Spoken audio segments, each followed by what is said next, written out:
যেসব কারণে মানুষের পরকাল হারিয়ে যায় তার একটি বড় কারণ হচ্ছে অবৈধ সম্পর্ক। যেসব পাপের কারণে মানুষের জন্য জাহান্নাম ঘোষণা হয়েছে তার একটি বড় পাপ হচ্ছে অবৈধ সম্পর্ক। যেসব পাপের কারণে মানুষ দুনিয়াতে বেশি অপমান হয় তার একটি বড় পাপ হচ্ছে অবৈধ সম্পর্ক। আবু হুরায়রা রাদিয়াল্লাহু তাআলা আনহু বলেন, রাসূল সাল্লাল্লাহু আলাইহি ওয়াসাল্লাম বলেছেন, মান ক্বালা লা ইলাহা ইল্লাল্লাহ ফাদাখালাল জান্নাহ, কেউ যদি লা ইলাহা ইল্লাল্লাহ বলে তাহলে সে জান্নাতে চলে যাবে। এই কথা বলতেই আবু যার গিফারি রাদিয়াল্লাহু তাআলা আনহু বললেন, ওয়াইন জানা ওয়াইন সারাকা, চুরি করলে জেনা করলেও যাবে? তিনি বললেন, ওয়াইন জানা ওয়াইন সারাকা, চুরি করলে জেনা করলেও যাবে। আবার আবু যার গিফারি রাদিয়াল্লাহু আনহু বললেন, ওয়াইন জানাকা ওয়াইন সারাকা, চুরি করলে জেনা করলেও যাবে? আল্লাহ রাসূল বললেন, চুরি করলে জেনা করলেও যাবে। বিষয়টি ভাববার, আরও তো পাপ আছে, সেইগুলো কেন এখানে আসলো না? সম্মানিত মসজিদের মুসল্লি, দুনিয়াতে যেসব পাপের কারণে মানুষ অপমান হয় তার ব্যতিক্রম পাপ হচ্ছে অবৈধ সম্পর্ক। পৃথিবীতে সবচেয়ে বড় পাপ হচ্ছে শিরক করা। শিরক করলে মানুষ অপমান হয় না।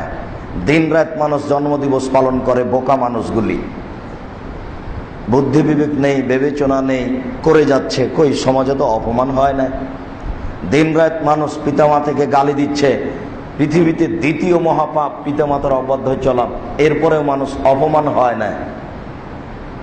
এই কথাগুলি আল্লাহ রাসূল উল্লেখ করলেন না। তিনি বললেন, হ্যাঁ, চুরি করলেও জেনা করলেও মনে রাখতে হবে সমাজে জেনা বন্যার মতো ছড়িয়ে গেছে। এরপরেও যদি এই অবৈধ সম্পর্কের কোনো পুরুষ বা নারী সমাজে আটকা পড়ে তাহলে তার পিতামাতা, দেশবাসী, আত্মীয় স্বজন, গ্রামবাসী এত অপমান বোধ মনে করে যে ভাবখানে এরকম মনে হয় সবাই যদি মাটির নিচে চলে যেত তাহলে তাদের জন্য ভালো হতো। এই অপরাধের বাস্তবতা হচ্ছে এই। চুরি যদি ধরা পড়ে চোরকে চোরও মারে, আশ্চর্য পাপ।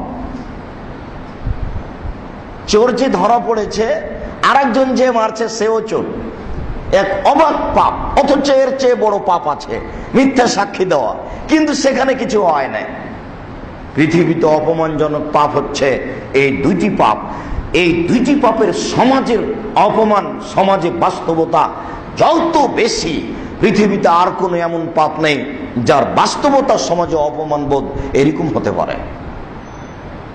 বলছিলাম, সম্মানিত মসজিদের মুসল্লি, এর মাধ্যমেই মানুষ ইহকালও হারায়, পরকালও হারায়।